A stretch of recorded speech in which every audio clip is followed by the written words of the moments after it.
తెలంగాణ రాజకీయాల్లో మాత్రం కర్ణాటకలో కాంగ్రెస్ విజయంతోనే సరికొత్త జోష్ వచ్చిందని చెప్పాలి. అయితే అదే జోష్తో టీపీసీసీ రేవంత్ రెడ్డి కాంగ్రెస్ని అధికారంలోకి తీసుకువచ్చాడు.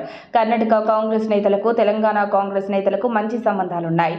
తెలంగాణకు ఏదైనా అవసరం ఉంటే డీకే శివకుమార్ సపోర్ట్ చేస్తాడు.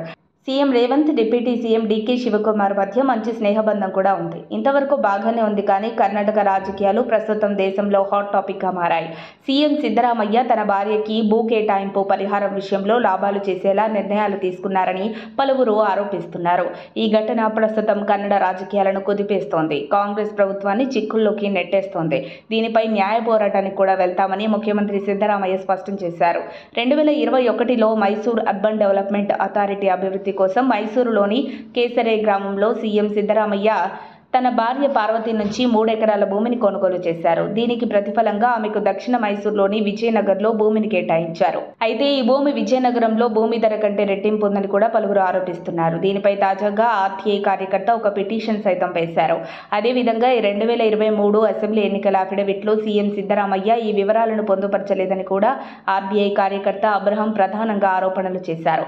సామాన్యులకు ఒకలా, సీఎం సతీమణి కొన్న భూమికి మరోలా పరిహారం చెల్లించడం, అక్కడ భూమి రేట్లు కూడా రెట్టింపుగా ఉండటం వివాదానికి కేంద్ర బిందువుగా మారింది. దీనిపై పూర్తి స్థాయిలో విచారణ జరపాలని ఆర్టీఐ కార్యకర్త అబ్రహంతో పాటు మరికొందరు పోలీసులకు ఫిర్యాదు చేశారు.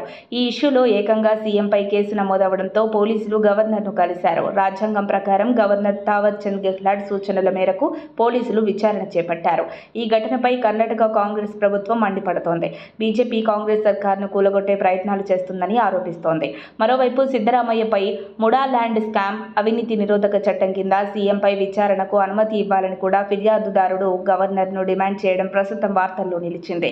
సిద్ధరామయ్య, ఆయన భార్య, కుమారుడు ముడా కమిషనర్పై కూడా కేసు నమోదు చేయాలని అబ్రహం తన ఫిర్యాదులో స్పష్టంగా పేర్కొన్నాడు.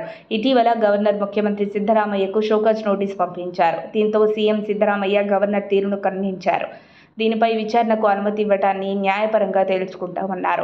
బీజేపీ, జేడీఎస్లు కలిసి తమ ప్రభుత్వంపై కుట్రలు చేస్తున్నాయని సీఎం సిద్ధరామయ్య ఆరోపించారు. కేబినెట్ మంత్రులు, ఎమ్మెల్యేలు, ఎంపీలు తమకు అనుకూలంగానే ఉన్నారన్నారు. దీనిపైన న్యాయ పోరాటం చేస్తూ ప్రజల్లోకి దీనిపై వెళ్తామని సీఎం సిద్ధరామయ్య అన్నారు.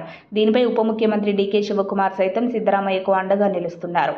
మరి ఈ అంశం ఎక్కడికి దారితీస్తుందో చూడాలి. మొత్తానికి భార్య కోసం చేసిన ఆ పని సిద్ధరామయ్య సీఎం సీటుకే ఎసరు పెట్టనుందనే ప్రచారం జరుగుతోంది. మరిన్ని అప్డేట్స్ కోసం మా కాయ్ టీవీని సబ్స్క్రైబ్ చేసుకోండి. మా వీడియో కనుక మీకు నచ్చినట్లయితే లైక్ చేయండి, షేర్ చేయండి. మీ విలువైన అభిప్రాయాలను కామెంట్ బాక్స్లో తెలియజేయండి.